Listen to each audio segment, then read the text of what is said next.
नमस्कार बच्चों, आज हम क्लास 12 हिंदी जो सहायक पुस्तक वेदान है उसका दूसरा चैप्टर ले रहे हैं, जिसका शीर्षक लिया गया है, जो पाठ का नाम है वो है जूझ, और इसको आनंद यादव जी ने लिखा हुआ है। इस जूझ पाठ को आनंद यादव जी ने लिखा हुआ है। ये क्या है? ये एक उनकी कहानी है। जूझ कहानी जो है ये डॉक्टर आनंद यादव के साहित्य अकादमी से सम्मानित बहुचर्चित जूझ उपन्यास का एक अंश है, जो आपके इस कथानक में दिया गया है, जो इस पाठ में दिया गया है। इसमें किस चीज का वर्णन है, क्या बताया गया, क्या समझाया गया। यानी कि इस कहानी में एक बालक का शिक्षा प्राप्ति के लिए संघर्ष दिखाया गया है। यानी कि एक छोटा बच्चा है, उसका पिता उसकी पढ़ाई छुड़वा देता है, लेकिन उसकी रुचि रुझान पढ़ाई के प्रति है, तो कितना मेहनत, कितना परिश्रम करता है और वो अपनी मंजिल को हासिल कर लेता है। यानी कि इसमें एक बालक का शिक्षा प्राप्ति के लिए संघर्ष दिखलाया गया है। यानी कि कहने का आशय कवि का यह है, समझाना चाहता है कवि कि प्रतिकूल परिस्थितियों में भी कोई अपने लक्ष्य को कैसे प्राप्त कर सकता है। अगर विपरीत परिस्थितियां भी जीवन में आ जाए, तो अगर मन हमारा एकाग्र हो, अपने लक्ष्य पर अडिग हो, तो कितनी भी प्रतिकूल परिस्थितियां हो, हम अपने लक्ष्य तक पहुंच सकते हैं। यह तथ्य इस कहानी में बड़ी मार्मिकता से उद्घाटित किया गया है। एक ठेठ, यानी कि इस पाठ में जो वर्णन होगा, एक ठेठ ग्रामीण परिवेश में, गांव में रहने वाले, गांव के वातावरण में पलने वाले, बढ़ने वाले एक युवक जो गांव में पला बढ़ा, पढ़ाई के प्रति जूझता रहा, संघर्ष करता रहा, विपरीत परिस्थितियां उसके जीवन में आई, फिर भी उसने हिम्मत नहीं हारी। तो ऐसा एक युवक भी उच्च शिक्षा प्राप्त कर सकता है और सम्मानित पद तक पहुंच सकता है। ये कवि ने यहाँ पर दर्शाया है, लेखक ने। औरों के लिए प्रेरणा स्रोत बन जाता है ऐसा व्यक्ति। एक निम्न मध्यम वर्गीय ग्रामीण समाज के संघर्ष की कहानी ठेठ गवई अंदाज में, गवई बिल्कुल गांव के अंदाज में ही ये कहानी लिखी गई है, आनंद यादव जी द्वारा प्रस्तुत करने में लेखक समर्थ हुए हैं। बिल्कुल ग्रामीण अंदाज से इस कहानी को लेखक ने लिखा है, आनंद यादव जी ने, बहुत ही अच्छे ढंग से। आंचलिक शब्दों के प्रयोग से कहानी में जीवंतता आ गई है। यानी कि जैसा परिवेश है, वहां की वैसी भाषा लेखक आनंद यादव जी ने इस कहानी में दी हुई है, जिससे बिल्कुल कहानी जीवंत बन गई है। अब इसको ध्यान से सुनना है आपको। हमें तो लगता है कि आनंद यादव जी ने अपने ही बचपन की बात इस कहानी में लिखी हुई है। उन्होंने ही अपने जीवन का संघर्ष, पढ़ाई के प्रति कितना रुझान था, किन किन प्रतिकूल परिस्थितियों से उन्हें जूझना पड़ा, इस कहानी में स्वयं का अनुभव उन्होंने पुकारा है, लिया गया है। अब ध्यान से आप सुनिए। पाठशाला जाने के लिए लेखक आनंद यादव कहते हैं कि बचपन की मुझे बात याद आती है कि पाठशाला जाने के लिए मन तड़पता था। पाठशाला जाने के लिए मन तड़पता था मेरा, लेकिन दादा के सामने खड़े होकर, दादा के सामने, अब दादा किसको कहते थे? ये आनंद जी अपने पिताजी को दादा कहा करते थे। लेकिन दादा के सामने खड़े होकर यह कहने की हिम्मत नहीं होती थी कि मैं पढ़ने जाऊंगा। लेकिन मन ही मन मेरी प्रबल इच्छा थी कि मैं पढ़ने जाऊं, और बच्चों की तरह और बच्चे पढ़ लिख रहे हैं, लेकिन पिताजी ने मेरी पाठशाला छुड़वा दी, तो मैं भी और बच्चों की तरह पढ़ लिख करके होशियार बड़ा आदमी बन जाऊं। ये दिली इच्छा आनंद की थी। अच्छा, लेकिन डर लगता था कि अगर दादा से मैं कहूंगा, ये बातें दादा से कहूंगा कि दादा मेरी पढ़ाई आपने क्यों छुड़वा दी, मुझे स्कूल जाना है, तो हड्डी पसली एक कर देगा दादा। इसलिए मैं इस ताक में रहता, मेरे मन में ये इच्छा बनी रहती, ये कोशिश में करता रहता कि कोई दादा को समझा दे कि बच्चे की पढ़ने की उम्र है, इस बच्चे को स्कूल क्यों नहीं भेजते आप, ऐसा कोई आकर के हमारे दादा को समझा दे। ये मन की इच्छा बनी रहती। मुझे इसका विश्वास था, मुझे, लेखक कहते कि मुझे इस बात का विश्वास था कि जन्म भर मेरे पिताजी ने ही पढ़ाई लिखाई छुड़वा दी, मुझे खेती किसानी के कार्यों में लगा दिया, घर के कार्यों में लगा दिया, और खुद स्वतंत्र घूमते हैं पिताजी। यानी कि उनका जो काम है वो काम भी दादा ने मुझे दे दिया, यानी पिताजी ने मुझे दे दिया। तो मुझे इसका विश्वास था कि मैं जन्म भर खेती किसानी का काम करूंगा, जन्म भर खेत का काम करते रहने पर भी मेरे हाथ कुछ नहीं लगेगा, मेरा जीवन बर्बाद हो जाएगा। क्योंकि जानते हैं खेती के समय, वो जानता था आनंद बचपन में कि बाबा के समय जो था, खेती के बारे में वर्णन कर रहे कि बाबा के समय जो था वह दादा के समय नहीं रहा। यानी कि हमारे बाबा के समय में जो धन दौलत थी, खेती किसानी थी, वो हमारे दादा के समय में नहीं रही। यानी कि जो हमारे बाबा थे, यानी कि अब जो दादा की स्थिति आई वो बहुत कमजोर हो गई। यानी कि बच्चे जैसे होते हैं परिवार में, तो खेती किसानी भी बढ़ जाती है, सीमित होती जाती है, घटती जाती है, वो बढ़ नहीं रही है। तो जो हमारे बाबा के वक्त में किसानी थी, खेती थी, वो दादा के वक्त में नहीं रही। यह खेती, और हमें इस कार्य में दादा ने लगा दिया, हमारे पिताजी ने, तो यह खेती हमें गड्ढे में धकेल रही है, गड्ढे में गिरा रही है, मेरा जीवन गर्त में डाल रही है, मुझे पतन की ओर ले जाएगी ये। और उसके मन में ये इच्छा थी, आनंद के मन में, कि अगर मैं पढ़ जाऊंगा, दादा मुझे स्कूल भेजना शुरू कर देगा, मैं पढ़ लिख जाऊंगा तो नौकरी लग जाएगी, 4 पैसे हाथ में रहेंगे, विठोबा आन्ना की तरह कुछ धंधा कारोबार किया जा सकेगा। कोई रहते होंगे पड़ोस में विठोबा नाम के, तो उनकी तरह जैसे उनने कमाई की, पैसे की, धंधा कर लिया, कारोबार कर लिया, अगर मैं भी पढ़ लिख जाऊंगा तो भले ही नौकरी न लगे, लेकिन मेरे हाथ में पैसा रहेगा, मैं कोई धंधा कारोबार भी कर सकता हूँ। और अगर नहीं पढ़ पाया, दादा ने नहीं पढ़ाया, तो मेरा जीवन बर्बाद हो जाएगा इस खेती करते हुए। तो उनकी यही इच्छा थी कि अगर मैं पढ़ जाऊंगा तो मेरी नौकरी लग जाएगी, 4 पैसे हाथ में रहेंगे, और विठोबा आन्ना की तरह कुछ धंधा कारोबार भी किया जा सकता है। अंदर ही अंदर इस तरह के विचार उस बच्चे के मन में उठते रहते थे बचपन में। अच्छा, हमारे हिंदू धर्म में कई प्रकार के त्योहार आते हैं। एक पर्व दीपावली है। तो दीपावली का वर्णन करते हुए आनंद यादव जी कहते हैं कि दिवाली बीत जाने पर, दिवाली जब बीत गई, समाप्त हो गई, दिवाली का पर्व निकल गया, तो महीना भर ईख पेरने का कोल्हू चलाना होता। यानी कि मुझे खेती किसानी के काम में दादा ने लगा दिया। जब दिवाली हो जाती, यानी कि हमारे खेत में गन्ने उपजते थे, गन्ने की खेती हम करते थे, तो जब दिवाली होती जाती थी, समाप्त हो जाती दिवाली का पर्व निकल जाता, तो मुझे क्या काम करना पड़ता, खेत में जाकर के उनको काटना और कोल्हू में उनका रस निकालना, गन्नों को पेरना, ये मेरा काम होता था। और हमारे दादा का सोचना कुछ अलग था। दादा क्या कहते थे, कोल्हू जरा जल्दी शुरू कर दिया करते थे हमारे दादाजी। यानी कि गांव वालों के, औरों के कोल्हू थोड़ी देर में चलते थे, कुछ दिनों के बाद चलते थे, लेकिन दादा सबसे पहले कोल्हू चलाना शुरू कर देता था। क्योंकि दादा की समझ से ईख की अच्छी कीमत मिल जाती है। जितने जल्दी हम अपना रस निकालेंगे गन्ने का, गुड़ बनाएंगे, उतनी ज्यादा कीमत में हमारा गुड़ बिकेगा। ये उनकी सोच थी कि जितने जल्दी हमारा गुड़ बन करके तैयार होकर के बाजार जाएगा, सबसे पहले हमें उसकी कीमत मिलेगी और ज्यादा मिलेगी। ये उनकी सोच थी। इसलिए सब गांव वालों की अपेक्षा इनका कोल्हू सबसे पहले चलना शुरू हो जाता था। यह उनकी समझ कुछ हद तक सही थी, उनकी सोच के अनुसार सही भी थी ये बात, उनके पिताजी के अनुसार। क्योंकि जब चारों तरफ कोल्हू चलने लगे, अब सब लोग अगर कोल्हू चलाने लगे एक साथ, तो सबका गुड़ बाजार में एक समय पर जाएगा, तो हो सकता कीमत गिर जाए। तो जब चारों ओर कोल्हू चलने लगे, तो बाजार में गुड़ की बहुतायत हो जाएगी, बहुत मात्रा में गुड़ पहुंच जाएगा। फिर तो गुड़ के दाम भी गिर जाएंगे, अपना अपना बेचने के लिए लोग बात कहेंगे और गुड़ के दाम गिर जाएंगे, तो मुझे अच्छी कीमत नहीं मिल पाएगी। तो ये दादा का सोचना था कि हम अपना कोल्हू जल्दी चलाएं, जिससे जल्दी गुड़ बन के हमारा बाजार में जाए और अच्छी कीमत हमें मिल सके। ये उनकी सोच थी। और भाव नीचे उतर जाते हैं जब सबका कोल्हू चलने लगता है। उस समय आनंद यादव बता रहे हैं कि उस समय की बात, हम अपने बाल्यावस्था की बात कर रहे हैं। उस समय नंबर 1 और नंबर 2 का गुड़ बहुत आता था। नंबर 1 का गुड़ और नंबर 2 का गुड़। हमारे जैसे खेतों पर ही बनाए गए नंबर 3 के गुड़ को कौन पूछता। और हमारे खेत पर तो हमारा दादा नंबर 3 का गुड़, यानी 3rd क्वालिटी का गुड़ बनाता था। 3 नंबर का गुड़ बनाया करता था। तो अगर 3 नंबर का गुड़ दादा ने बनाया, वो सबके साथ में बाजार पहुंचा, तो कौन पूछेगा हमारे गुड़ को, कोई नहीं खरीदेगा। इसलिए सबसे पहले गुड़ बन के तैयार होता था नंबर 3rd का, और बाजार में जाके अच्छी दामों में उसका पिता बेचा करता था। बाकी के किसान, अच्छा दूसरे किसान जो थे, यानी कि ये तो आनंद के पिताजी की, उसके दादा की सोच थी, लेकिन दूसरे किसान कुछ दूसरे ढंग से विचार करते थे। उनकी सोच अलग थी। उनका मत था कि यदि ईख को, यानी गन्ने को कुछ दिन खेत में खड़ी रहने दिया जाए, थोड़ी ज्यादा दिन तक गन्ने खड़े रहें, तो गुड़ जरा ज्यादा निकलता है, रस भी गाढ़ा हो जाता है, गुड़ की मात्रा भी उससे ज्यादा निकलेगी। ये दूसरे किसानों की सोच थी।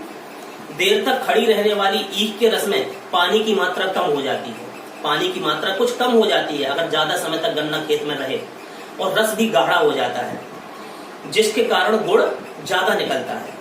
लेकिन दादा की समझ से, दादा की सोच बिल्कुल अलग थी हमारे, क्या कहते हैं कि गुड़ ज्यादा निकलने की अपेक्षा भाव ज्यादा मिलना चाहिए। मेरी तो सोच ये है, उसके दादा की ये इच्छा रहती थी। इसलिए सारे गांव भर में जितने किसान थे हमारे गांव के, सबसे पहले ही हमारा कोल्हू चलना शुरू हो जाया करता था।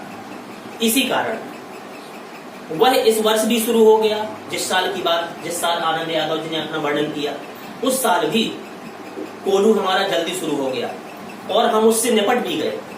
यानी कि दीपावली के बाद अक्टूबर नवंबर में हमारा कोल्हू तैयार हो गया, रस हो गया, गुड़ बन के तैयार हो गया। निपट गए हम उस कार्य से, गन्ने वाली खेती से, और आगे के काम में लग गए। सभी जन धूप में लेटे हुए थे। अब एक समय की बात है, अब ध्यान से सुनना बच्चों, एक समय की बात। सभी लोग, परिवार के हमारे सदस्य, पास पड़ोस के लोग, मोहल्ले के लोग अपने अपने दरवाजे पर, अब सर्दियों का मौसम आ गया था तो सभी लोग धूप में लेटे हुए थे। मैंने अपनी माँ की तरफ देखा। माँ क्या कर रही थी? माँ धूप में कंडे थाप रही थी, यानी गोबर से कंडे बना रही थी वो।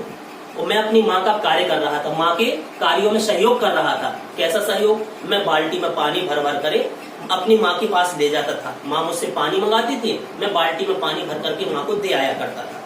और कुछ ना कुछ बातचीत भी कर रहे थे हम माँ से। माँ हमसे बोलती जा रही थी। हम दोनों ही थे उस समय, सिर्फ माँ थी और मैं था, कोई नहीं था दूसरा। तो यह सोचकर कि बात माँ से कहनी चाहिए, अब मैंने सोचा कि मेरी माँ अकेली है, इस समय मैं अपने मन की बात, अपने दिल की बात अपनी माँ से कह दूं। कौन सी बात? कि मेरी मन से इच्छा है माँ कि जो पिताजी ने मेरी पढ़ाई छुड़वा दी है, बंद करवा दी, काम में लगवा दिया खेती किसानी के, अभी मेरी उम्र पढ़ने की है, मुझे पढ़ने दिया जाए, कृपया दोबारा मुझे स्कूल में भेजा जाए। तो ये मेरी मन में जो बात थी, मैंने सोचा कि माँ से कह देनी चाहिए। और अपने पढ़ने की बात मैंने माँ से उस समय छेड़ दी, जिस समय माँ धूप में कंडे थाप रही थी। तो माँ ने कहा, बेटा मैं तो खुद चाहती हूँ कि तेरी पढ़ाई लिखाई शुरू हो जाए, तू बड़ा आदमी बन जाए, अच्छा बन जाए, लेकिन अब तू ही बता मैं क्या करूँ। पढ़ने लिखने की बात अगर की मैंने तेरे पिता से, तेरे दादा से, तो वह बरहेला सुअर की तरह, जैसे सुअर गुर्राता है वैसा गुस्सा होता है तेरा दादा। तुझे मालूम है, माँ के मन में जंगली सुअर बहुत गहराई में बैठा हुआ था। माँ जानती थी अपने पति के स्वभाव को, पति के स्वभाव की, कि बड़ी तेज गुस्से वाला व्यक्ति है वो। अगर थोड़ी सी मैंने पढ़ाई की बात करी तो वो गुर्राने लगेगा, हो सकता मारपीट भी शुरू कर दे, ऐसा उसका दादा। तो माँ भी डरती थी ये बात कहने से अपने पति से। तो बच्चा क्या समझाता है, अपनी माँ को कहता है आनंद बचपन में, कि अब खेती के काम भी बीत गए। देख माँ, जिन कार्यों के लिए मेरी पढ़ाई मेरे दादा ने छुड़वा दी, उन सारे खेती के कार्य भी अब समाप्त हो गए हैं। मेरे लिए अब तो कुछ करना रह नहीं गया, कोई काम नहीं रह गया है। इसलिए कहती हूँ कि तू दत्ताजी राव से मेरे पढ़ने के बारे में कह। तो लड़के ने कहा कि देखो, हमारे गांव में एक प्रतिष्ठित सम्मानित व्यक्ति हैं, जिनकी आज्ञा, जिनका आदेश सब कोई मानता है, पूरा गांव। जैसे मुखिया गांव में होते हैं, सरपंच होते हैं, ऐसी कोई बड़ी हस्ती थे दत्ताजी राव, उनको कहते थे गांव के लोग। सभी लोग उनको मानते थे, सभी लोग मानते थे। तो बेटा ने क्या कहा, चलो माँ तुम्हारी हिम्मत नहीं पड़ती है दादा से कहने के लिए हमारी पढ़ाई के बारे में, तो तू दत्ताजी राव से के पास चली जाना और मेरे पढ़ाई की बात करना कि मेरे बेटे को पढ़ने नहीं देता दादा। तो उनसे कहना, वो जरूर मेरी सिफारिश मेरे पिताजी से कर देंगे। अगर उनने कह दिया तो पिताजी फिर बात नहीं काट सकते।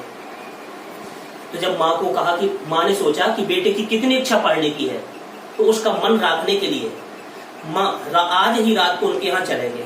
माँ ने भी कह दिया कि आज ही रात तेरी जो इच्छा है चलेंगे दत्ताजी राव के यहाँ तेरी पढ़ाई के लिए अनुमति लेने के लिए। तो बच्चा बोला, आनंद मैं भी चलूंगा तेरे साथ, तू उन्हें सब कुछ समझाकर बात बता देना, तू सब कुछ समझा देना और बता देना। यानी कि मैं तो अनपढ़ हूँ, माँ बोली, कुछ मैं कहूंगी और तू पूरी बात, स्पष्ट बात दत्ताजी राव के सामने अपनी रख दे, तो वे दादा को ठीक तरह समझा सकेंगे। ठीक है, बेटा से कह दिया कि तू समझा देना अच्छी तरह, तो तेरे दादा को वो समझा देंगे। बच्चा बड़ा खुश हुआ कि आज दत्ताजी राव के यहाँ रात में जाएंगे, हो सकता हमारी पढ़ाई फिर से शुरू हो सके। तो कह रहा बच्चा बोला, ठीक है चलेंगे। माँ ने हाँ तो कर दी कि शाम को रात को जाना है दत्ताजी राव के यहाँ पढ़ाई की बात करने के लिए। बच्चे के सामने कह तो दिया माँ ने, लेकिन अंदर से माँ के स्वर में उदासी थी, अंदर से वो डर रही थी, घबरा रही थी। मुझे भी मालूम था कि इतना करने पर भी कोई लाभ नहीं होगा, हो सकता है वो दत्ताजी राव की बात को भी काट दे हमारा दादा। शायद कोई लाभ ना मिले, ये बच्चा भी समझता था। लेकिन वह मेरा मन रखने के लिए जाने को तैयार हो गई। मेरा मन रखने के लिए मेरी माँ दत्ता जी के यहाँ जाने के लिए जैसे तैसे तैयार हो गई। मेरी तड़पन वह समझती थी कि बच्चा कितना परेशान है, कितनी इच्छा लालसा इसकी है पढ़ाई के प्रति, कितना रुझान है, वो समझती थी। 7वीं तक पढ़ाई की उसके मन में तैयारी थी, कक्षा 7 तक तो पढ़ ही जाए बेटा। उसकी भी इच्छा थी बेटे की कक्षा 7 तक तो मैं पढ़ ही जाऊं, यानी कि पहले कम पढ़ाई में भी नौकरी लग जाया करती थी, यानी कि 7वीं तक पढ़ाने की उसके मन में तैयारी थी। माँ की भी इच्छा थी पढ़ाने की, लेकिन दादा के आगे उसका बस नहीं चलता था। दादा के आगे कुछ कह नहीं पाती थी, वो बहुत डरती थी। चलो जैसे तैसे रात आई। रात को मैं, यानी कि लेखक स्वयं कह रहा है आनंद यादव, यानी कि बचपन की बात कहते हुए, कि रात को मैं और मेरी माँ दत्ताजी राव के पास गए। अब माँ वो बहुत जमींदार प्रतिष्ठित व्यक्ति थे, तो उनके सामने बोलने की हिम्मत माँ की नहीं होती थी, तो माँ घूंघट डाल के दीवार की आड़ में बैठ गई। मेरी माँ घूंघट डाल करके पर्दा करते हुए दीवार की आड़ में दत्ताजी राव के पास में बैठ गई। अच्छा, जब बैठ गई, दत्ताजी राव से सब कुछ कह दिया। माँ ने बताया कुछ, सब कुछ बता दिया, जो बात मैंने माँ से कही थी। दत्ताजी राव को आड़ में बैठ करके माँ ने सब समझा दिया। वे भी इस बात से सहमत हो गए। जब पूरी माँ की बात सुनी दत्ताजी राव ने, वे भी सहमत हो गए। माँ ने यह भी बताया कि दादा सारे दिन, सुनो, इसने पढ़ाई दादा ने क्यों छुड़वा दी मेरे बेटे की। दादा सारे दिन बाजार में रखमाबाई के पास गुजार देता है, यहाँ वहाँ गलत कार्यों में वो अपने समय को बर्बाद करता है। अगर ये स्कूल जाता था लड़का तो उसको स्वतंत्रता नहीं मिलती थी इसके दादा को, इसलिए उसे स्वतंत्रता मिल जाए। वो इस नन्हे से बालक की उसने पढ़ाई बर्बाद करवा दी, पढ़ाई छुड़वा दी, इसका जीवन बर्बाद करवा रहा अभी से। अभी इसकी उम्र पढ़ने की है, उसने पढ़ाई छुड़वा दी, खेती के कार्यों में लगा दिया। ये सारी बात माँ ने अच्छी तरह से दत्ताजी राव को बता दी। खेती के काम में हाथ नहीं लगाता है, अब जब से बच्चा करने लगा, बेटे को लगा दिया पढ़ाई छुड़वा करके, अब खेती के काम में भी बिल्कुल हाथ नहीं लगाता है वो। माँ ने देसाई को यह विश्वास दिला दिया कि दादा को सारे गांव भर आजादी के साथ घूमने को मिलता रहे, बस वो आजाद रहना चाहता है कि मुझे काम न करना पड़े, ये बच्चा काम करे, अब लड़का करे काम, दिन भर फ्री घूमने को उसको मिल जाए। इसलिए उसने मेरा पढ़ना बंद कर मुझे खेती में जोत दिया। मैंने भी कुछ मिला करके, मिर्च मसाला मिला करके दत्ताजी राव के सामने अपनी बात प्रकट कर दी कि वो फ्री घूम सके मेरा दादा, इसलिए मुझे कार्य में लगा दिया। जब ऐसी बात सुनी, अपनी स्वतंत्रता के लिए अपन को कुछ कार्य न करना पड़े, छोटे से बच्चे से काम करा रहा है, तो देसाई ने जहां से ये बात सुनी, देसाई गुसाई ने, तो वो चिढ़ गए और बोले, आने दे उसे, आने दे तेरे दादा को, मैं उसे सुनाता हूं कि नहीं, अच्छी तरह से देख, तू जा, अब परेशान ना होना, मैं समझाऊंगा तेरे दादा को कैसे नहीं पढ़ाई शुरू करवाता है।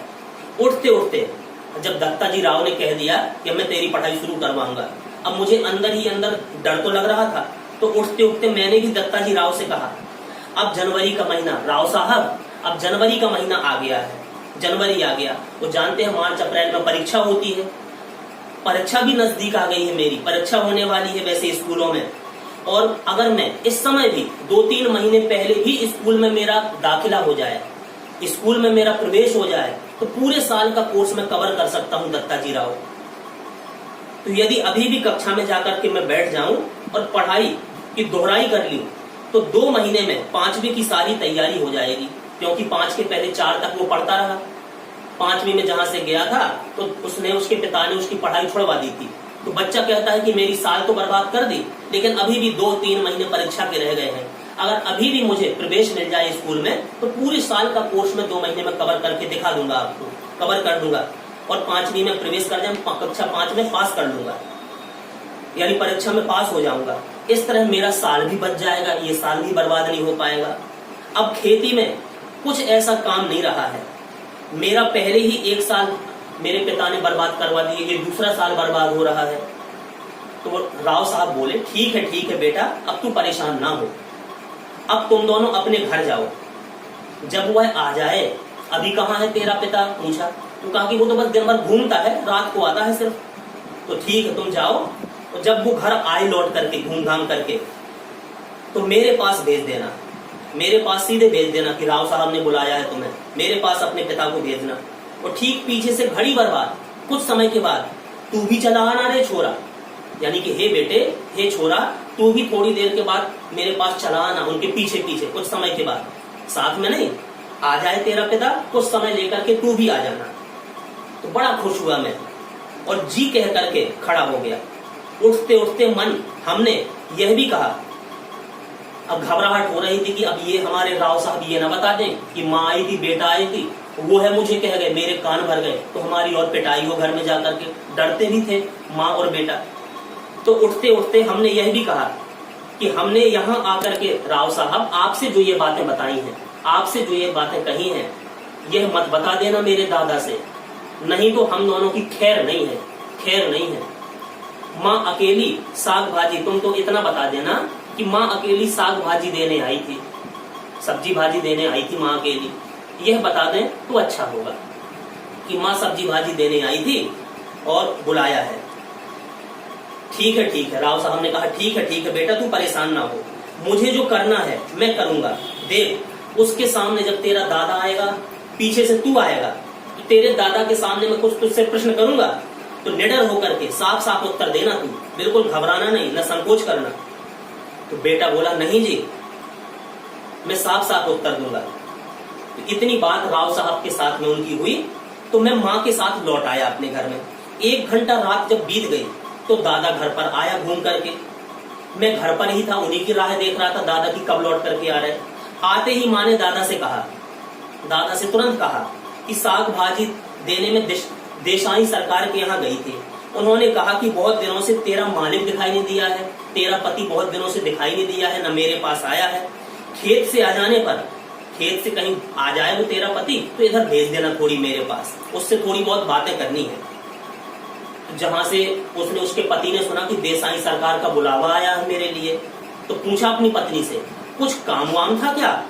दादा ने अधीरता से पूछा। मुझे तो कुछ बताया नहीं उन्होंने कि क्या काम है, तो मैं हो आता हूँ। ठीक है, हो आता हूँ। जब राव साहब ने मुझे बुलाया है तो मैं हो आता हूँ। तब तक तू रोटियां सेंक देना, खाना बना के तैयार कर, रोटी सब्जी बना, जब तक मैं लौट करके उनसे मिल करके आता हूँ। गणपा आए, गणपा यानी उस बेटे को गणपा कहते थे घर में, तो गणपा आए तो उसे खेतों पर भेज देना पहले ही। दादा तुरंत उठ खड़ा हुआ और देसाई के बाड़े का बुलावा दादा के लिए सम्मान की बात थी। एक प्रतिष्ठित व्यक्ति, सम्मानित व्यक्ति, जिसका सभी गांव सम्मान करता था, पूरा गांव, उसने बुलाया मुझे, ये तो मेरे लिए बड़ी गौरव की, सम्मान की बात है। तो सम्मान की बात थी दादा के लिए। आधा घंटा बीतने पर माँ ने मुझसे कहा, जब आधा घंटा दादा को जाए हुए हो गया, अब माँ ने मुझसे कहा कि देखो बेटा, राव साहब ने तुझे बुलाया था थोड़ी देर के बाद, अब तेरे दादा को गए हुए आधा घंटा बीत गया, अब तू जा, बहाना बना करके चला जा। वो क्या कहना कि माँ ने झीमने के लिए बुलाया है, यानी खाना बन के तैयार हो गया है, वो माँ ने खाने के लिए बुलाया है, ये कह देना अपने दादा से। लड़का बड़ा खुश हुआ, चल दिया, कहता अच्छा माँ। तो जब मैं पहुंचा राव साहब के यहाँ, तो सरकार यानी दत्ताजी राव साहब मेरी ही राह देख रहे थे कि मैंने लड़के को कहा था ये अभी तक नहीं आया, तो मेरी राह देख रहे थे। तो जब मैं पहुंचा तो तुरंत राव साहब बोले, क्यों आया रे छोरे? अब देखो बात पलट करके बोल रहे हैं। क्या पूछा, क्या कहा उससे, क्यों आया रे छोरे? तो मैंने कहा दादा को बुलाने आया हूँ, अभी खाना नहीं खाया है, ये तो बाहर से घूम करके अभी आए थे, और जहां से आपके बुलावे की बात सुनी सीधे आपके यहाँ चले आए, इन्होंने खाना नहीं खाया, इसलिए खाने के लिए मैं बुलाने आया हूँ। अच्छा ठीक है, खाने के लिए बुलाने आया है, बैठ जा, बैठ थोड़ी देर, अभी तो आया है वह मेरे पास, इतने दिनों में आया, वो तू अभी से लेवाने आ गया। तो दत्ताजी राव ने जब मुझे बैठने के लिए कहा तो मैं बैठ गया। धीरे धीरे दत्ताजी राव पूछने लगे मुझसे कि कौन सी कक्षा में पढ़ता है रे छोरा तू? तो मैं बोला दत्ताजी राव से, जी 5वीं में था, कक्षा 5 में मैं पढ़ता था, किंतु अब नहीं पढ़ता हूं मैं, मेरी पढ़ाई छूट गई है, अब नहीं पढ़ता। क्यों रे, क्यों नहीं पढ़ता तू? तो मैंने कहा कि दादा ने मना कर दिया है, मेरे पिताजी ने मना कर दिया है, क्योंकि खेतों में पानी लगाने वाला कोई नहीं है दूसरा, मुझे ही पानी लगाना पड़ता, मुझे ही सारे कार्य खेती के करना पड़ते। तो जब ऐसा मैंने कहा तो मेरे दादा की तरफ मुख करके दत्ताजी राव ने कहा, क्यों रत्नाप्पा, यानी मेरे पिताजी को टोका। तो पिताजी मेरे बोले, यानी कि दादाजी बोले, जी हाँ, इसको ये काम करने पड़ते हैं। तो मैं दत्ताजी राव ने मेरे पिता से कहा, फिर तू क्या करता है, तू कौन से काम करता रहता है? सरकार ने दादा से जिरह करना शुरू किया, अब उनसे बात करना शुरू किया तो सारा इतिहास दादा ने सब उगल दिया कि मैंने पढ़ाई क्यों छुड़वाई। सारा इतिहास बाहर निकल आया। सरकार ने दादा पर खूब गुस्सा किया कि अपनी मौज मस्ती के लिए तूने अपनी स्वतंत्रता के लिए छोटे से बच्चे की पढ़ाई छुड़वा दी, इसका जीवन बर्बाद कर रहा है। उन्होंने दादा की खूब हजामत बनवाई, खूब डांट गाली मेरे दादा की। देसाई के खेत को छोड़ देने के बाद दादा का ध्यान किस तरह काम की तरफ नहीं रहा। जब से देसाई देसाई सरकार के यहाँ भी उनका दादा काम करता था, तो जब से उनके यहाँ उनकी खेती का काम उसने समाप्त किया, अपने घर का भी काम उसने छोड़ दिया था, अपने लड़के से काम करवाने लगा था। यानी कि खेती के काम की तरफ अब उसने नजर भी डालना छोड़ दिया था। मन लगाकर वह खेत में किस तरह सेम नहीं करता है, फसल में लागत नहीं लगाता है, लुगाई और बच्चों को काम में जोतकर खुद गांव भर में खुले सांड की तरह तू घूमता रहता है, अपनी बीवी और बच्चों से काम कराता है। तुझे काम करना चाहिए, तू काम ही नहीं करता है। और अब अपनी मस्ती के लिए, अपनी स्वतंत्रता के लिए, अपनी मस्ती के लिए तूने इस छोरा के, इस छोटे से बच्चे की जीवन की बलि तक चढ़ा दी है। यह सब उन्होंने खूब सुनाया मेरे दादा को, खूब बातें सुनाई। दादा ने हर एक तर्क को दत्ताजी राव ने काट दिया। जितने तर्क हमारे पिताजी ने, हमारे दादा ने दिए कि इस कारण से मैंने पढ़ाई छुड़ाई, ऐसा होता था, वैसा होता था, कई प्रकार के तर्क उनने सफाई के दिए मेरे दादा ने। लेकिन राव जी ने सब प्रकार के तर्कों को काट दिया और मुझसे कहा, देख लड़के, सवेरे से तू पाठशाला जाता रहे, सवेरे से ही तुझे पाठशाला जाना है। कल से कुछ फीस हो, कुछ भी हो, तुझे सवेरे से पाठशाला जाना है। पूरी फीस भर दे, जो पूरे साल की फीस है। अगर मास्टर मंगाए तो पूरी साल की फीस भर दे उस मास्टर की, जिस स्कूल में तू जाएगा, और मन लगाकर पढ़ाई कर। किसी भी तरह ये तेरा साल बर्बाद नहीं होना चाहिए, इसका ध्यान रख। यदि इसने तुझे पढ़ने नहीं भेजा कल से, तेरे बाप ने, तेरे दादा ने अगर तुझे पढ़ने नहीं भेजा, तो सीधा इधर चले आना तू मेरे पास। सुबह शाम जो भी हो सके, मैं ये नहीं कहता कि तू पढ़ाई कर सिर्फ स्कूल या तो स्कूल अकेले का काम कर, घर में आकर के अपने माता पिता के कार्यों में जो काम मिले उस काम में भी हिस्सा बटा, वह काम भी कर। यहाँ और पाठशाला जाते रहना, लेकिन पाठशाला जरूर जाते रहना और घर के कार्यों में भी करते रहना। इसके पास जरा ज्यादा बच्चे हो गए हैं, एक तो बच्चा है, उस बच्चे को भी पढ़ाई छुड़वा दी। लगता है इसके बहुत ज्यादा बच्चे हैं, इसलिए तुम्हारे साथ ये कुत्तों की तरह बर्ताव करता है, कुत्तों की तरह बर्ताव करता है। अब देखो, अब वो क्या उत्तर देते हैं उसके दादा।